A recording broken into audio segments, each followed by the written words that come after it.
What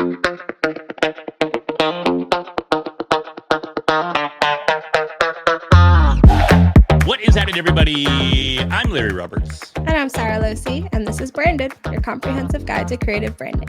And on this very insightful episode of the podcast, we have an amazing guest with us.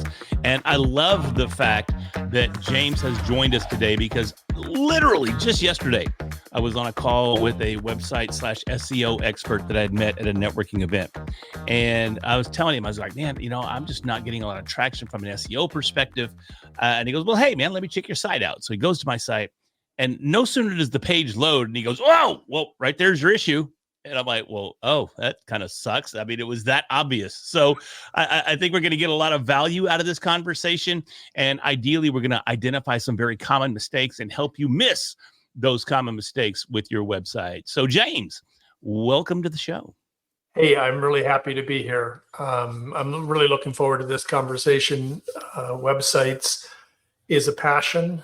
It's got a backstory on why it's passion, and I think we can have a lot of fun and hopefully share some useful information that your audience can gain an understanding of some of the pitfalls and a way to think about this that applies to any business of any size. But I was going to say, let's get into it, because I know when we were looking at your website and the things you talk about, there's a bunch of things that really caught our interest. And one of them is the mistakes. So we'll definitely get into that. But you also have a way to grab people's attention on your website in like 6 seconds, I think it was. yeah, 6 ways to engage website visitors in 6 seconds or less.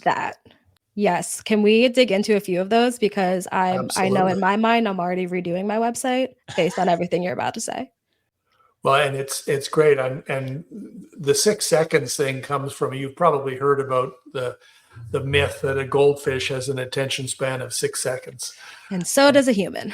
And honestly, as a business owner, you should be so lucky. That's why it's 6 ways to engage a website visitor in 6 seconds or less. Yeah, I know in Hook Point, they say it's 3. Yeah. Well, I'll tell you, there are a few things. And the funny thing about this is the 6 seconds doesn't start when the page has loaded. Oh.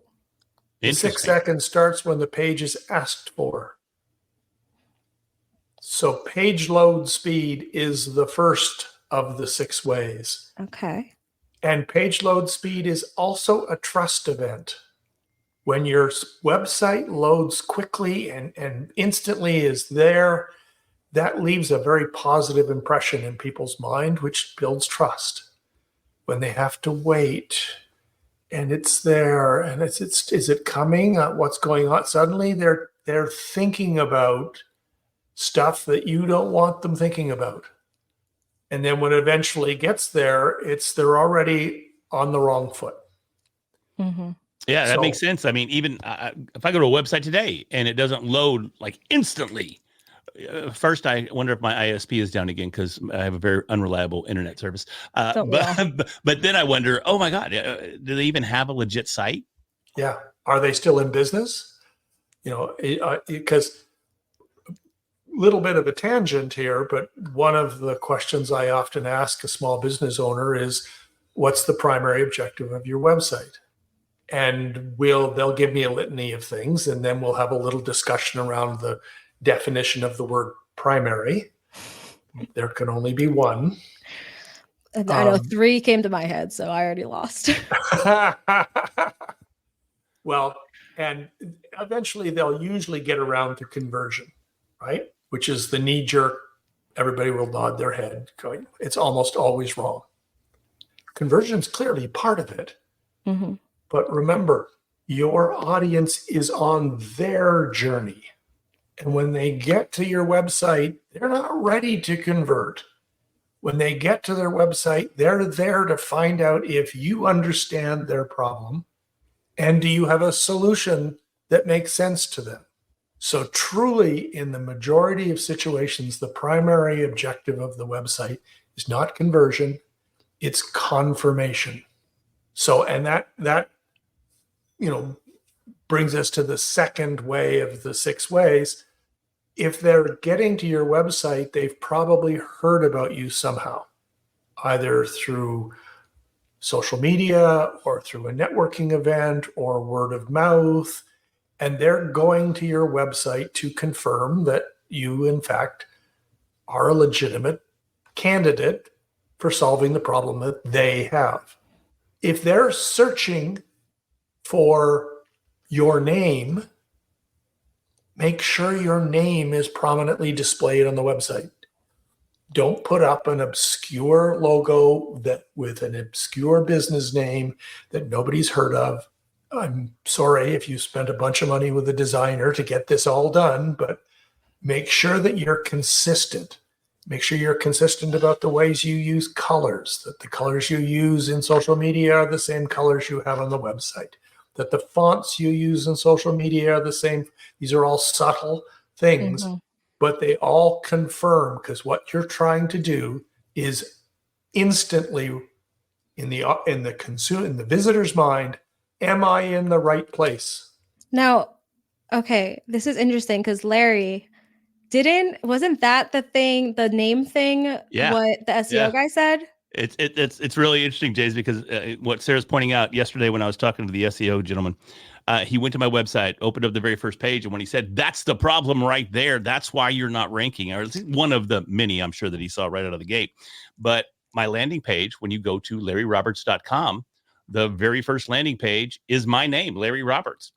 And he said that was the problem because no one's searching for Larry Roberts. And I countered that by going, well, yeah, some people are. And that's the whole goal, because for my particular company, I am the brand. Now, granted, if you go Google Larry Roberts, I'm still way down in the rankings because, I mean, there's like a Nobel Peace Prize winning scientist. I think there was an actor. Common name. Yeah, there's all these dudes that are just crushing it and always will. And I mean, literally, when I got the URL, I had to wait for the original owner of the domain to pass away. Yeah. So, and then had to negotiate with his estate and blah, blah, blah. But be honest, did you kill him? I did not. I didn't want it that bad. So no, I did not. But that's exactly what he said. He goes, nobody's looking for Larry Roberts. And for one, I knew he didn't know who. You don't know who you're talking to, bruh. But no, I'm just kidding. Not really. He has no idea who you think you are. Well, that's an interesting side note, because I tell you, for most small business owners, solopreneurs, entrepreneurs, folks that are getting up into six figures, be aware of SEO principles, be aware of how SEO works, but do not make SEO your primary strategy. It's a long, difficult challenge that takes a lot of time, and domain authority is an absolutely key part of SEO. And that's all a function about how other people are seeing your website, the backlinks you've got, the traffic that you're getting to the website, etc. SEO is difficult and challenging. So Larry, you're much better off focusing on Larry Roberts, because that's how people are finding you. And when they get to your website, they're going to go, yes, that's what I'm looking for. I am in the right place. And that's another trust event. Yeah, I see that. Sure. If suddenly they're at their website and they're thinking about, am I in the right place? Who is this person? What is this thing that I see here? This doesn't fit with what I was expecting. You've got them thinking about the wrong things. You want instantaneous recognition. I am in the right place, so that they can move on in their journey. If not the name, because Larry was told not to, though you said yes, it also shouldn't really be the business name. Am I right that it should be a very cohesive statement of what you do? Yes, it should be a cohesive statement of what you do, but it should be, how are you talking about yourself in the marketplace? Like when I'm in networking events, I am very focused on my branding, and it's an easy thing to remember. And when people get to that, they are very consistent about how I present that in all of the different places that we're in. So people know when they get to our website, they're going, yes, this is what I was looking for, because they've seen it before. I think I've seen it before. Now that I see your logo, I mean, as soon as you logged on and we started talking, I'm like, I know that logo innately. I've seen that somewhere. I don't know exactly where or when, but it looks very familiar to me. Right. And so that, and there's a downside to going with a name. Sorry, Larry. You know, that Okay. doesn't, that doesn't, it's hard to, if you ever have a plan to sell your business, selling a business that's built around an individual's name is difficult unless you're, have really actively built out your infrastructure so that it is a viable business without you being involved. And that's so interesting you say that, because I've been having some high level conversations with people going, my issue right now is I've become a bottleneck in my business, because the company is Red Hat Media. And I think I do pretty good branding that everywhere I go, from, ice shakers to pullovers to everything around in my office here.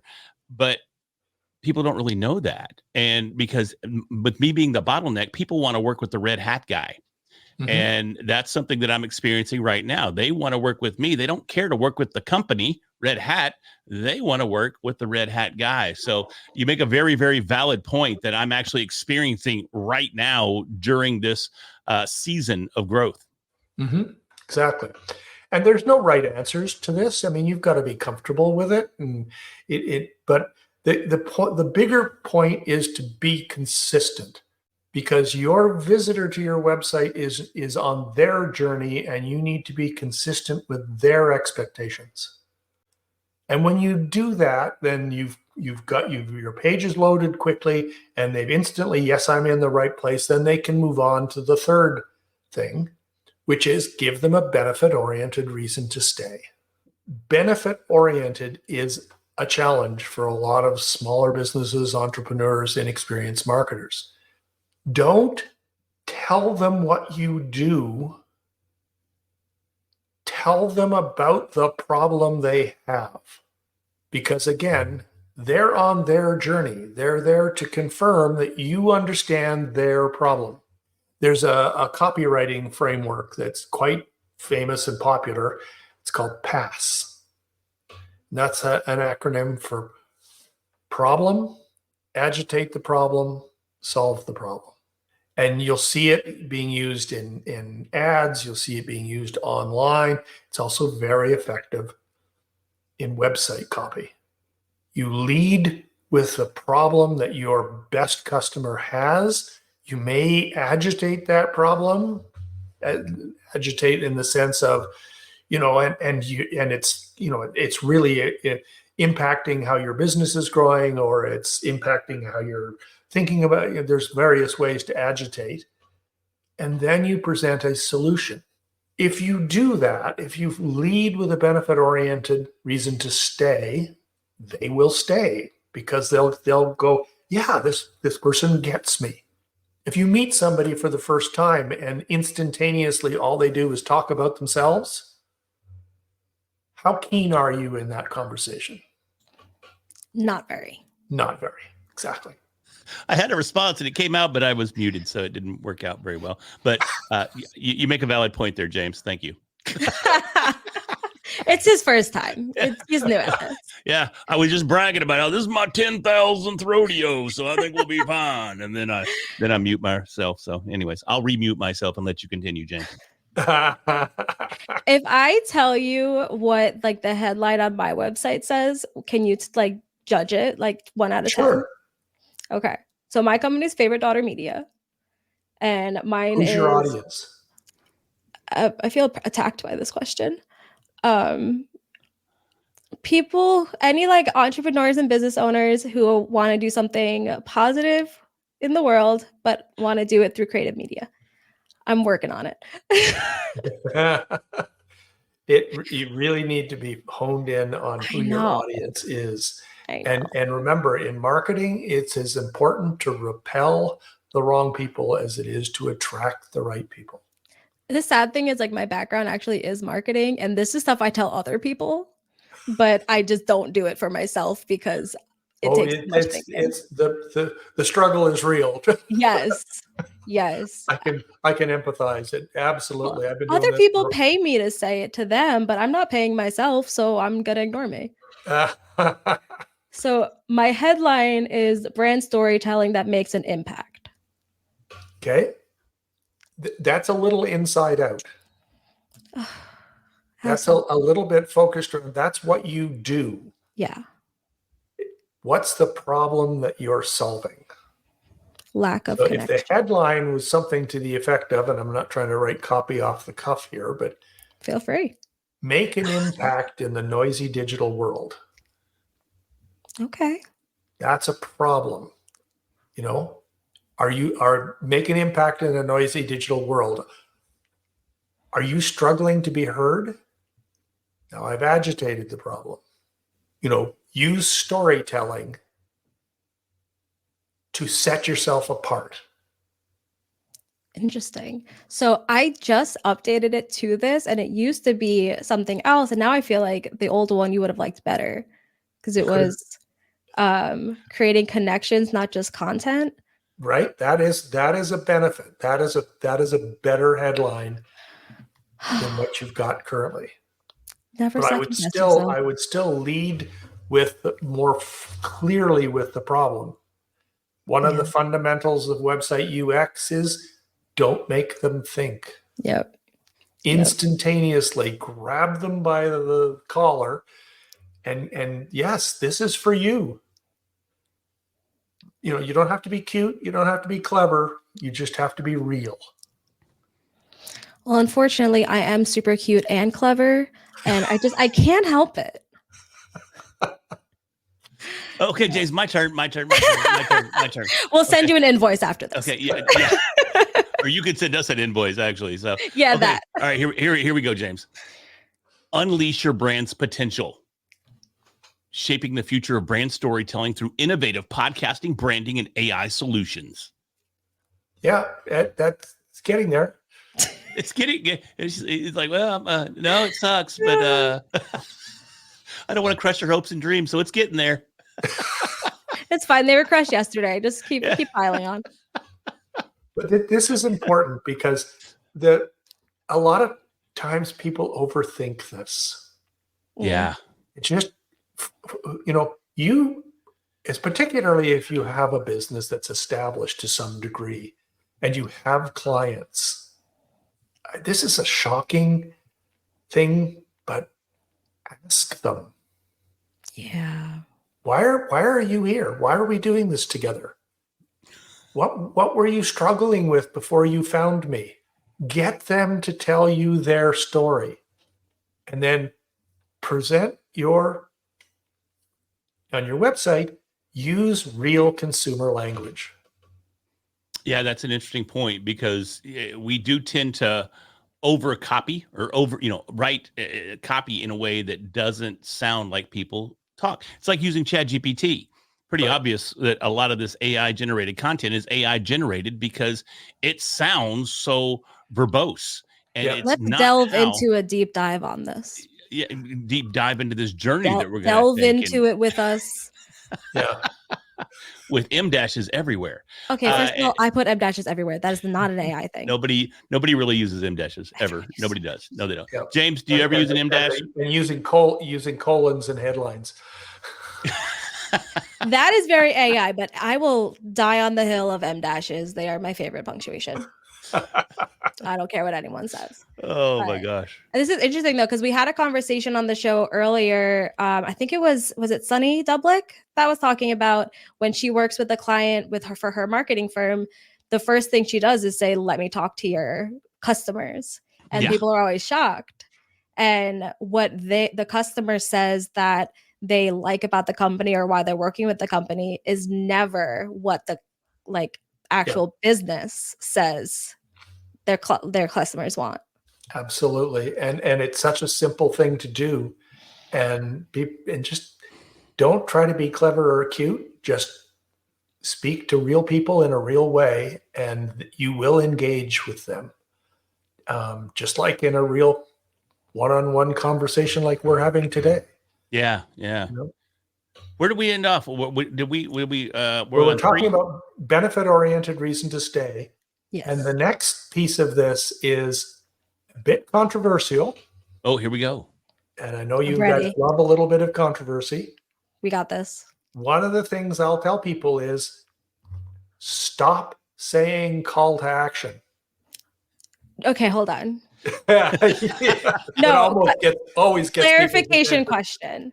Stop saying the words call to action on the website. No, stop. Just take it out of your vocabulary altogether. Oh, this is interesting. I mean, that's what Say more. that we launch podcasts we launch branded podcasts for brands, businesses, and organizations, and that's one of the things that we say all the time. You have to have a CTA. What is your call to action? It's like when I say this, people do exactly what you guys are doing. They're like, "Wait, what?" Say more. This is this is crazy talk. Let me explain. Please. Call to action is a marketer shouting at customers, telling them what to do. People don't want to be shouted at. They don't want to be told what to do. Your customer is on their journey. So rather than creating calls to action on your website, what you want to be doing is you want to be creating pathways. Make their pathway clear. Where should they go next? And why should they go there? How does it support their journey? Now, effectively, a call to action and a pathway are exactly the same thing. Mm-hmm. But the mindset shift is really important, because when you start thinking about it in terms of I'm creating pathways, you're thinking about it in terms of how I'm supporting my buyer's journey. And when you do that, when they pick that pathway, two very powerful things have happened. They've told you exactly who they are, and they've given you permission to give them more information. When I audit websites, the most common problem that I see is not copy and design, although that's often a disaster too. Tell us how you really feel. The most common problem I see is an absence of strategy. Yeah. It's all very pretty. Sometimes they've spent a boatload of money with a designer to get something that doesn't function. That's interesting, because the more we talk, and it's really, again, after the conversation yesterday, my mind was already spinning here. So having this conversation is just really, it's interesting to see how things line up. But if you look at my website, I think it's fairly pretty. I think I did a pretty good job from a design perspective, but it's really just factual. Go to this page, here's some facts. Go to this page, here's some facts. Go to this page, here's some facts.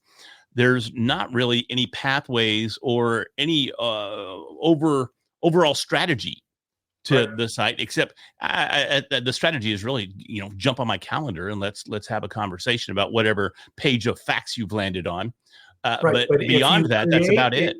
Most businesses, 80% of their revenue is coming from 20% of their customers, Pareto's principle. Now, the specific numbers are probably going to be different, but that concept is valid. Inside of that 20%, there might be 2, max 3 subsegments. If you create a pathway, a people like you kind of call out for those 2 or 3 subsegments, you're going to be attracting and giving support to your best customers. Because if they're already representing, if that kind of person is representing 80% of your revenue, you want more of them. So call out to them, make it clear that you've got something special for them. They pick the pathway, they click the button, they go to a landing page, they've told you who they are. So now you can present your services, your offer, whatever it is you're doing in a way that's very germane to who they are, and they will pay attention because they've elected to be there. And your ultimate conversion event might very well be set up a schedule. But now you've got individual forms on each one of these landing pages. So when somebody sets up that schedule, you already have information about who they are and what they're looking for, as opposed to a generic contact us form where you have no idea. Sure. Right? Does this make sense? This is why I'm saying that pathway and call to action are effectively the same thing, but the mindset shift is really important. Yeah, it's absolutely critical, and it can be very difficult to understand the need for that mindset shift because traditionally we just come up going, "Hey, if we present our services, we're going to answer the questions that they're asking, and they're going to buy." I mean, that's just what we inherently think. Not that it's in any stretch of the imagination correct, but when you start thinking about reframing the value of whatever those services are and presenting it in a way that solves a problem that answers their question without them having to dig, I can see where that opens up these pathways for engagement, for for them to purchase your services, whatever it may be. Right. And So you've got it them definitely through makes the sense. 6 seconds. You've given them a reason to stay. Yeah. They're engaged. They're leaning forward. They're paying attention.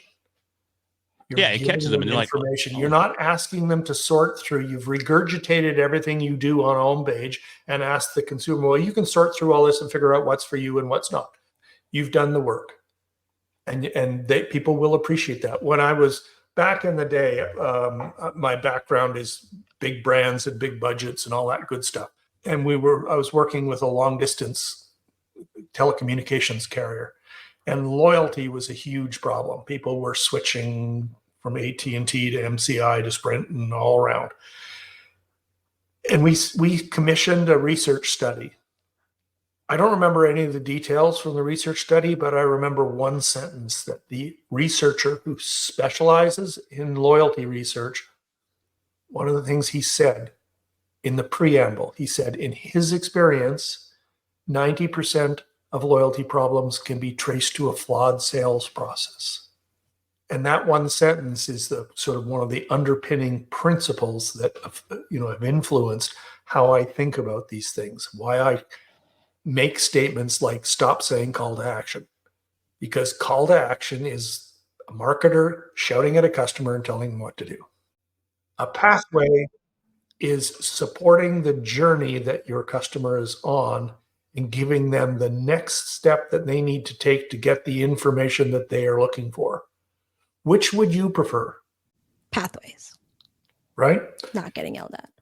So, and that brings me to the next thing, and I've talked about this a couple of times already. Trust. Inspire trust. I want everybody who's listening to think about their website, and they probably have testimonials on their website because they've been told that you need to have testimonials on your website. Okay, don't attack my testimonials. And where are those testimonials? Usually at the bottom of the page in a carousel. Okay? Waste of digital space. You need to get a powerful, just one, you just need one, because the purpose of that testimonial is to provide reason to believe, to inspire trust. Get it high up in the page, make it loud and proud, position it prominently, sprinkle your testimonials all throughout your website. If somebody has selected a pathway and gone to a landing page that's been tailored for them, feature a testimonial on that landing page from somebody just like them. A whole bunch of testimonials jammed into a carousel at the bottom of the homepage is not helping you. You're giving me so much homework. Well, Sarah, I don't mean to ruin your day. I really apologize for that. No, you're doing great, because Sarah and I just spoke this morning, and I was like, I think I need to set some time aside this weekend and dig into the old website a little bit, do some homework. So I appreciate what you're doing here. Granted, you're adding some line items, but it's perfectly fine, because I want to take full advantage of the opportunity that I invest this weekend in making these improvements. Well, and trust is such an important thing. Page load speed inspires trust. Are you in the right place inspires trust. Being relevant to them by leading with a benefit-oriented reason to stay inspires trust. Now, pay it off. That could be a little bar with brand logos of companies you've worked with. Mm-hmm. I have a client who's a high-end coach and consultant, and he works with C-suites. And he has the Apple logo on his website. Do you know how hard it is to get the Apple logo on your website legally? I mean, it's really easy. You just download it off Google Images and then hit upload. I mean, it's not that hard. I do a lot of business through my iPhone, so I feel like I qualify. Yeah. Yeah. No, No, He said that's no. not how it works. He is the executive coach who supports the C-suite at Apple. And if you see that logo at the top of the web page, do you think instantaneously, oh, this is credible? Oh, of course. You I know, think my thought is like, oh, this is going to be expensive. Well, so logos work, testimonials work. I love how, James, you didn't even touch that expensive comment. You're just like, yeah, it's going to be expensive. Moving on. Yeah. No one that's working with Apple is in my budget. Inspire trust is the next thing you want to do, and it needs to be conscious, and it needs to be active, and it needs to inform and be infused throughout the site, not buried at the bottom of the homepage in a carousel. Makes sense. The final thing, make the content easy to consume. Recognize that people skim. Use the visual hierarchy. Your H1 tag needs to be bigger than your H2. Your H3 needs to support the H2. Most people are right-handed. They scan a web page from the upper left-hand corner to the lower right-hand corner. Don't put your button in the lower left-hand corner of the hero section. It's the least eye-tracked spot on a page, and yet I see it all the time. Pictures on the right, words are on the left. No. Put the picture on the right, on the left, and put the words on the right so that the button is sitting right down at the lower right-hand corner, which is where people instinctively scan. Oh, man, that's a good one. Okay? And when you're picking pictures, remember, and this is the challenge with stock photography, stock photographers frame their pictures so that they're easy to sell. So you'll see lots of things in the center. You'll see lots of models looking out. But if you go to a professionally designed website, particularly an e-commerce website where they've been able to pay for photo shoots, you'll find that the model is not looking out. They're looking at the model is looking over. They're looking over at the headline. They're looking over at the product description. People will look where the model in the photograph is looking. I've also seen that with people are pointing and they're like the person in the picture is pointing directly at the like buy now button. Exactly. Yep. It seems a little cheesy. Oh no, I do it too. But it works. And yet people don't do it all the time. They've got this beautiful headshot of themselves smiling beautifully, and it's lovely. And they're staring right out at the person, and the person is engaged into their eyes because they're looking right at them. And you know what they're not doing? They're not reading your headline. Yeah, but my profile, I've got this little turkey neck thing going, and I don't really like my profile picture. Photoshop. There you go. Just remember to take the. You read my mind. I had a client that set up one of the worst websites I've ever seen, and it was to sell a book. And they made every possible mistake you can make, I think. I don't think the website ever went out. And when I gave them a list of like, here's simple changes, they responded with, we're not currently accepting feedback, which I thought was what they're paying me for. But they had a picture of a person and easily could have flipped it to be looking at the button, instead was looking towards the like outside of the screen, which you're never supposed to do. All of the text was in capitals, which you're never supposed to do. It's harder to read. You can't skim it as much as you can regular letters. Well, and another really common mistake is long line lengths. How many times have you been to a web page and they've got lines of body copy that are running all the way across the screen? Literally from edge to edge. Yep. Literally from edge to edge. Yeah, it drives me insane. I'm like, come on, man. Newspapers are printed in narrow columns for a reason. Narrow columns are easier to read. Use images to make sure your images relate and support the words. Pictures tell, copy sells. So don't let the images get in the way of what you're trying to do with the words. Before, when you said you're going to say something controversial, I thought you're going to bring up a different controversial topic. So I want to ask you, why do you tell people they do not need a website? Okay, that's a great question. And this happens oftentimes. People will call me up and they'll when websites is what we do. And I'm like, yeah, no, not yet. There's so many inexpensive and free ways to create a presence online. And the most important thing you can do first is sell something to someone. You don't need a website to do that. You need a list. Job one is build your list. And with a lot of your email service providers, like we're a MailChimp agency, so that's the one I'm going to talk about. And we do MailChimp not because they're particularly better than everybody else, just that all my staff are trained in MailChimp, so it's easier, just makes it more efficient. MailChimp offers a free landing page as part of their free subscription. Buy a domain, redirect that domain to that landing page, put some nice copy on the landing page, ask people for their email address. Okay, but it's a mini website. It is a mini website, but it's not thousands of dollars spent on a website for something that you don't really know what it is you're trying to sell.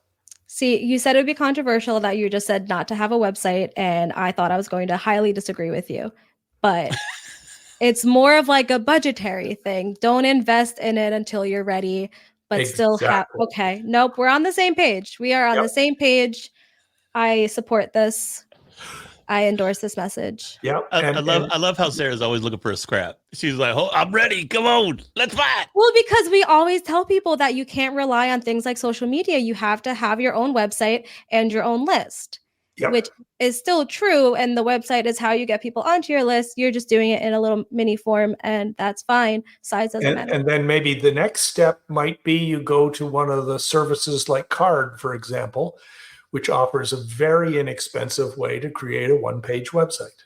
So you want to gradually add technology to your proposition as you get clarity on what your proposition is.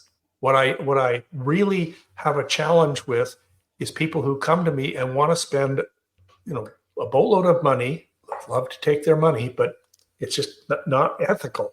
They don't know what it is. They don't know who their audience is. They don't really understand what their product is. They're still trying to figure out a lot of these things, which is fine. Everybody goes through it, but focus on that, not creating a website.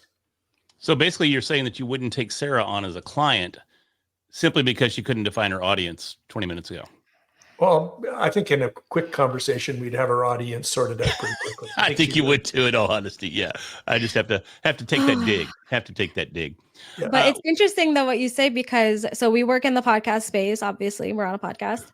And I think his name is Brendan, created podpage.com, which is a very simple, you put in the RSS feed of your podcast and it builds you a website for your podcast. And it's very inexpensive. It's like $15-20 a month. But I heard him speak at a conference and he even said, this is your starter site. I don't want you to stay on Podpage forever. I want you to graduate into a WordPress or into a real website when you get to that point. So it's really interesting because you're saying the same thing. I'm saying the same thing. Yeah. And he's even telling people, don't use my product forever. Yep. I'm saying the same thing. And even there are only 2 digital assets that you own. And you brought this up a second ago.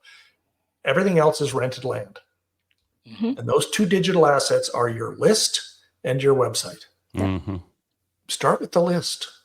Most of the email service providers have a free entry point, MailerLite, MailChimp, etc.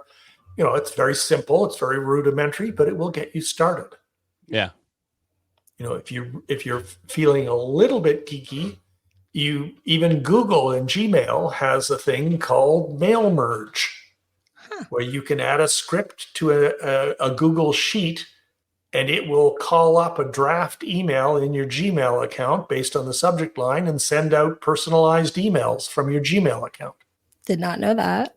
I do this for a lot of times when I'm just trying to reach out to like a sub-segment of customers. It's faster and easier to do it that way than it is to go into MailChimp and do a segmentation and blah, blah, blah, blah. Mm-hmm. Right? I'll just whip up a quick list of people in Google Sheets and create a draft of an email and merge them together, and off it goes. Now, I want to ask you a controversial question. And this is kind of a deep cut because I think we talked about this on like episode 1 or something. And since we're talking about lists, if someone gives me their business card, they hand me a business card, I put them on my mailing list. Mm-hmm. Larry, for some reason, thought that was not a good thing to do. Where are you on this? I'm going to answer it for him, and then he can confirm or deny. He's already used the word ethical once in this conversation. It's not unethical. They handed it to me saying, like, you have permission to contact me. But not put me on your email list. Those are two entirely different questions. So, James, please. I'm with Larry on this one. They have given you permission to contact you. And that's where the Google Sheets and the Google Script can come in handy. But you want your list, you want it to be of high quality. And you get a high quality list by inviting people and having them take action. You can absolutely invite them in your first email to them, like, we're publishing content about this and that, and et cetera, and we would really value it if you would give us permission to put you on our list. And if they respond back and saying, yeah, man, that would be awesome, then you're at the next step and you can put them on your list. List quality is really important. You want to keep your list quality high.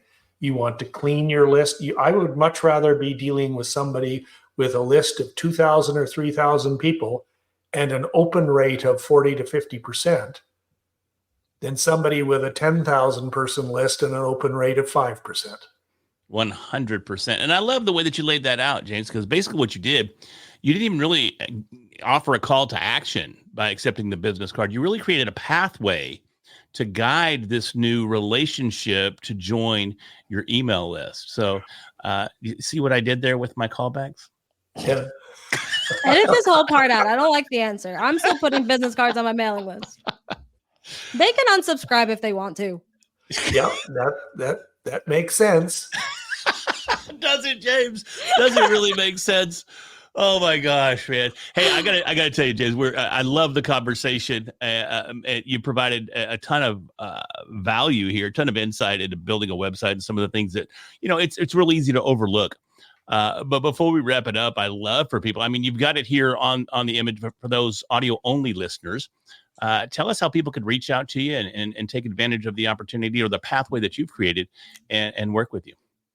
Well, if you go to 6secondsorless.com, you can get some time on my calendar, get 30 minutes on my calendar, and we'll do a quick audit of your website using the 6 ways to engage in 6 seconds or less.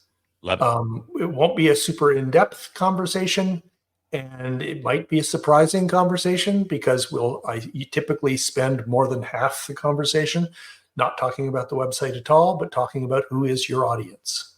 And do you really understand the journey that they are on? Because that strategic foundation is really what sets an effective website apart from something that's just pretty. Nice. James, I can't thank you enough. Again, very, very insightful. So appreciate having you here today. This was good. It was my pleasure. I enjoyed the conversation. I think we had a lot of fun. I had a lot of fun. Sarah, did you have fun? At first. Well, folks, now if you're listening, I'm trying to create a pathway here, guys. Can I have a line? No. Hey, folks, if you're listening or watching and you want to continue to take in these amazing episodes with Sarah, myself, and our amazing guests, do us a favor and hit that subscribe button so we can continue to bring you these episodes each and every week. And with that... But to be clear, we're not telling you to do it. And with we're that... giving you the opportunity to. And with that... Anybody else? Anybody going once? With that, I'm Larry Roberts. And I'm Sarah Lucy, and we'll talk to you next week.